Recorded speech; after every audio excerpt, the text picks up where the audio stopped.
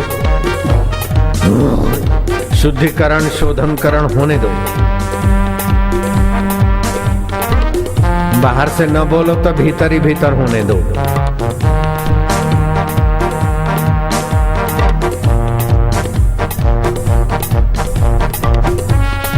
मेरी नकल मत करना, तुम्हें अपने ढंग से होगा, मुझे अपने ढंग से होगा। गतिविधि। अब समय आता है गतिविधि का। बच्चों, आज की गतिविधि में हम आपके आगे कुछ बातें बोलेंगे, तो आपको बताना है कि भगवान किन किन बातों से खुश होते हैं और किन किन बातों से नाराज। 1. झूठ। 2. माता पिता व बड़ों को जवाब देना। 3. गाली देना। 4. फालतू गाने नाटक देखना। 5. चोरी। 6. आलस्य। 7. मीठा बोलना। 8. गुस्सा करना। 9. गंदगी करना। 10. समय बर्बाद करना। 11. गुरु भक्ति। 12. सादगी से रहना। 13. सेवा। 14. देर से उठना। 15. फैशन करना। 16. फेल होना। 17.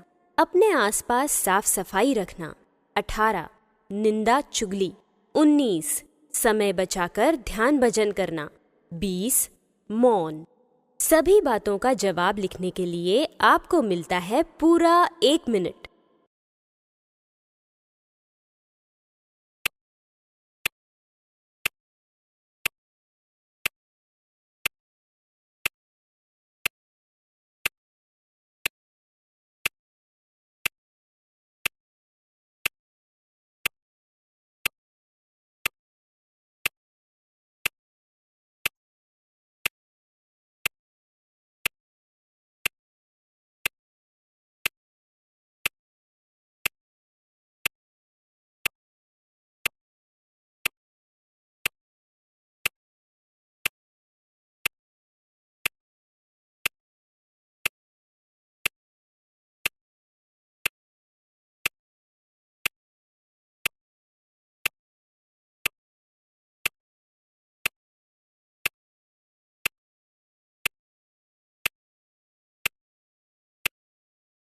बच्चों, अब समय है पूज्य गुरुदेव के श्रीमुख से सत्संग सुनने का, जिसमें गुरुदेव बता रहे हैं कैसे कर सकते हैं बच्चे अपना हौसला बुलंद।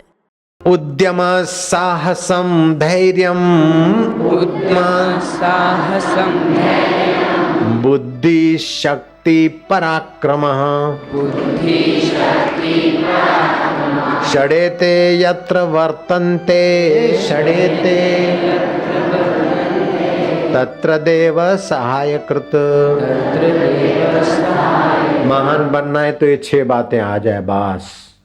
कदम कदम पे आत्मा परमात्मा की सहायता मिलेगी। आप अभी जहां हो उससे और ऊपर उठ सकते हो। जहां हो उसमें रुको मत। सितारों से जहां कुछ और भी है, इश्क के इम्तिहान कुछ और भी है, ऊंचाइयां और भी है, वहां क्या रुकना। चरे वेती चरे वेती। तो क्या करें? उद्यम, साहस, धैर्य, बुद्धि, शक्ति और पराक्रम, ये 6 गुण हैं। बस कदम कदम पे भगवान सहायता देता है। गांधी जी जिस विद्यार्थी की खूब सराहना करते थे, वो विद्यार्थी का नाम तुमको पता है? विद्यार्थी का नाम था गणेश शंकर। वो स्कूल में जाता तो धोती कुर्ता और टोपी पहन के जाए। गणेश भारतीय परिधान पहन के जाए तो मन चले मूर्ख लोग उसकी हंसी उड़ाई। तो गणेश शंकर ने कहा, विद्यार्थी गणेश शंकर ने कहा कि मैं अपनी संस्कृति का, अपने देश के वातावरण अनुकूलता का परिधान पहन के आया हूं। विदेश में ठंड पड़ती है, इसलिए वे लोग टाई बांधते हैं ताकि नाक बहता जाए तो उससे पोंछते जाते और ठंड न घुसे। हमारे देश में इतनी ठंडी नहीं है, गर्म देश है, यहाँ पैजामा, कुर्ता, धोती, टोपी, जिससे धूप न लगे, ज्ञान तंतु कमजोर न हो, इसलिए टोपी पहनी जाती है। बुढ़ापे में याद शक्ति न मर जाए, इसलिए टोपी पहनी जाती। तो हमारे देश के अनुकूल, सभ्यता के अनुकूल, स्वास्थ्य के अनुकूल मैंने वस्त्र पहने हैं, तो तुम को आश्चर्य लगता है। लेकिन तुम्हें यह आश्चर्य नहीं लगता है कि जो उनके देश के टाई है, पैंट और शर्ट है, इस वातावरण के अनुकूल नहीं, फिर भी अपनी संस्कृति का परिधान पहन के दूसरे देशों में वो रह सकते हैं, तो हम अपने देश में अपने परिधान को पहनकर स्कूल में क्यों नहीं आ सकते हैं? उस गणेश शंकर विद्यार्थी के तर्क से सभी का सिर झुक गया और गणेश शंकर सारी स्कूल में छा गया। ज्ञान का चुटकुला। समय आ गया आपको ज्ञान भरा चुटकुला सुनाने का। एक बहुत ही वजनदार युवक डॉक्टर के पास गया और बोला, डॉक्टर साहब, आपने तो कहा था कि खेलने से मोटापा कम होता है, पर मेरा तो बिल्कुल कम नहीं हुआ। डॉक्टर ने पूछा, कौन सा खेल खेलते हो? युवक ने कहा, कैंडी क्रश। डॉक्टर बेहोश। सीख। अपने शारीरिक विकास के लिए एवं सदैव फिट रहने के लिए मैदानी खेल जरूर खेलने चाहिए, न कि मोबाइल या कंप्यूटर गेम्स। कबड्डी का खेल, कुश्ती आदि में अवश्य भाग लेना चाहिए, क्योंकि स्वस्थ तन में ही स्वस्थ मन का निवास होता है। खेल। अब समय है खेल का। बच्चों, हमारे आज के खेल का नाम है जप कीर्तन दोहा। सबसे पहले सभी बच्चे गोलाकार में बैठेंगे। एक बच्चा बीच में बैठ जाएगा। बीच में बैठा हुआ बच्चा सभी बच्चों से होते हुए जप कीर्तन दोहा ऐसा बोलता रहेगा। जिस बच्चे पर वो रुकेगा, वहाँ उसने जप कहा तो उस बच्चे को एक मंत्र का नाम बताना है। इसी प्रकार ये क्रम चलता रहेगा। गृह कार्य। चलिए अब आपको बताते हैं आपका गृह कार्य यानी कि होमवर्क। इस सप्ताह सभी बच्चों को ऋषि दयानंद जी का एक प्रसंग लिखना है और उससे आपने क्या सीखा वो अपनी नोटबुक में लिखना है। साथ ही उनके जीवन में से आप कौन सा गुण अपने अंदर लाएंगे वो भी लिखें। अब समय है प्रश्नोत्तरी का। कहानी पर आधारित प्रश्नोत्तरी। पहला प्रश्न, बालक ने आगे की पढ़ाई के लिए माता पिता से क्या आशीर्वाद मांगा? दूसरा प्रश्न, उस बालक ने शिक्षकों को कैसे प्रसन्न किया? तीसरा प्रश्न, आगे चलकर वो बालक किस नाम से सुविख्यात हुआ? सत्संग पर आधारित प्रश्नोत्तरी। पहला प्रश्न, महान बनने के लिए किन 6 गुणों का जीवन में होना जरूरी है? दूसरा प्रश्न, भारतीय परिधान में टोपी पहनने का क्या महत्व है? सत्र का समापन। बच्चों, तुम भी पुरुषार्थी बनना, संयमी बनना, उत्साही बनना। लौकिक विद्या तो पाओ ही, पर उस विद्या को भी पालो जो मानव को जीते जी मृत्यु के पार पहुंचा देती है। उसे भी जानो जिसको जानने से सब जाना जाता है। इसी में तो मानव जीवन की सार्थकता है। बापू के बच्चे नहीं रहते कच्चे। इसी मंगल कामना के साथ हरिओम।